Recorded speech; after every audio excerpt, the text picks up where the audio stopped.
بلکہ اللہ پاک نے قرآن مجید میں بیان فرمایا لا ينطق عن الهوى ان هو الا وحی یوحی، حضرت محمد اپنے زبان سے کبھی غلط نہیں بولتے، جو کچھ اپنے زبان سے بولتے ہیں وہ اللہ کی طرف سے وحی کردہ کلام ہوتا ہے۔ تو یہ دو باتوں پر یقین رکھیں، ہم دیکھیں تو صحیح صلہ رحمی کر کے اپنے رشتہ داروں کے ساتھ، چچا تایا کے ساتھ، پھوپھی ماموں کے ساتھ، خالہ کے ساتھ، ان کے گھر کبھی جا کر تو دیکھیں، کبھی وہ ہمارے گھر آتے ہیں تو دیکھیں، خاطر تواضع کر کے تو دیکھیں، اپنے غریب بہنوں کے پاس جا کر دیکھیں، کبھی غریب بہن ہمارے گھر آتی ہے دیکھیں اس کی عزت کر کے، کبھی غریب بھائیوں کے معاون بن کر دیکھیں کتنی دعائیں ملتی ہیں، وہ اپنے زبان سے نہ دیں تو اللہ تعالیٰ کی تو مدد شامل حال ہوتی ہے۔ اللہ کے نبی فرماتے کہ دو چیزیں وہ نہ بھی کچھ کہے اپنے زبان سے، اللہ کی طرف سے دو چیزیں مل جاتی ہیں، ایک عمر میں اضافہ ہو جاتا ہے اور دوسرے رزق میں اضافہ ہو جاتا ہے۔ خدا کرے کہ یہ بات ہمارے سمجھ میں آ جائے۔ پہلی چیز افشو السلام، سلام کو رواج دینا، دوسری چیز اطعیم الطعام، بھوکوں کو کھانا کھلانا، اور تیسری چیز صلہ الارحام، اپنے رشتہ داروں کے ساتھ میں صلہ رحمی کرنا، سکھ دکھ میں ان کے کام آنا، موقع بموقع ان کے معاون بننا، اور چوتھی چیز اللہ کے نبی علیہ الصلوۃ والسلام کا پہلا کلام جو زبان سے نکلا وہ یہ تھا وَصَلُّوا بِاللَّيْلِ وَالنَّاسُ نِيَامٌ، کہ لوگوں ایسے وقت میں نماز پڑھو جب لوگ سو رہے۔ کون سی نماز ہے وہ؟ تہجد کی نماز۔ وَصَلُّوا بِاللَّيْلِ، رات میں نماز پڑھو، وَالنَّاسُ نِيَامٌ، لوگ سو رہے ہوں۔ یقین جانیے یہ صالحین کا طریقہ ہے،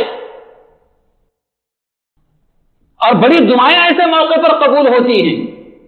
اللہ تعالیٰ کی رحمت پہلے آسمان سے بندوں کو پکارتی ہے، اگر ایسے موقع بندہ بیدار ہو تو اپنے ہاتھوں کو پھیلائے پروردگار کے سامنے کہ اللہ پاک کی نوازش نہیں ہوگی، ضرور نوازش ہوگی۔ تو یہ چوتھی چیز یہ ہے کہ ایسے موقع پر ہم کوشش کریں، ہم اپنی عادت بنائیں کہ تہجد کی نماز کے لیے بیدار ہونا، چند رکعت نماز پڑھ لینا۔ تو کیا اس سے کیا ہوگا؟ سلام کو عام کرنے کی وجہ سے، بھوکوں کو کھانا کھلانے کی وجہ سے، اور رشتہ داروں کے صلہ رحمی کرنے کی وجہ سے، اور تہجد کی نماز پڑھنے سے ہوگا کیا؟ اللہ کے نبی علیہ السلام فرماتے ہیں فَتَدْخُلُوا جَنَّةَ رَبِّكُمْ، تم اپنے رب کی جنت میں داخل ہو جاؤ گے۔ کون نہیں چاہتا رب کی جنت میں داخل ہونا؟ میں آپ ہم میں سے ہر ایک چاہتا ہے جنت میں داخل ہونا، تو خدا کرے کہ چار کام بھی ہم کرنے والے بنے۔ خدا کرے کہ ہم چاہتے ہیں جنت میں داخل ہونا، تو ان چار کاموں کو کرنے والے بھی ہم بنیں، ان چار کاموں سے اپنے آپ کو دور اور پیچھے نہ رکھیں۔ ضرور اللہ تبارک و تعالی جنت کا راستہ ہمارے آسان فرما دیں گے، اور ان چار چیزوں پر اچھی نیت سے ہم عمل کرنے لگیں گے، اللہ تبارک و تعالی ماباقی سارے دین پر عمل کی توفیق بھی دے دیں گے، اور عمل کرنا ہمارے لیے آسان بھی فرما دیں گے۔ لیکن تھوڑی سی کی ہمت اور حوصلہ رکھ کر ہم شروعات کریں، دیکھیں پھر آہستہ آہستہ قافلہ بڑا بھی ہو جاتا ہے، اور ہمارا دیکھا دیکھی، ہمارا کہا سنی، جتنے لوگ اس بات پر عمل کرنے لگ جائیں گے تو ظاہر بات ہے کہ اتنا پاکیزہ معاشرہ وجود میں آئے گا۔ آج کس قدر گندا ہمارا معاشرہ ہو چکا ہے، کس قدر معاشرے میں برائیاں پنپ رہی ہیں، اللہ محفوظ رکھے، کس قدر برائیاں ہیں۔ قرآن مجید کی آیت مبارکہ جو میں نے تلاوت کی تھی سورہ بقرہ کی، اگرچہ کہ اس کی مکمل تفسیر نہیں ہو سکی، اور وہ حضرت عبداللہ بن سلام رضی اللہ تعالیٰ عنہ کے بارے میں آیت مبارکہ نازل ہوئی تھی۔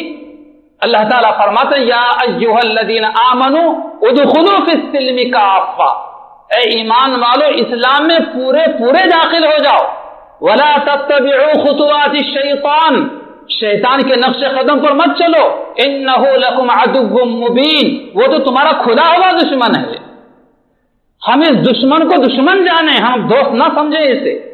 فَإِن زَلَلْتُم مِّن بَعْدِ مَا جَاءَتْكُمُ الْبَيِّنَاتُ، پس اگر تم لوگ لغزش کھا جاؤ گے اللہ کی واضح ہدایات کے آنے کے باوجود وَعَلَمُوا أَنَّ اللَّهَ عَزِيزٌ حَكِيمٌ، تو جان لو کہ بے شک اللہ بڑا زبردست حکمت والا ہے۔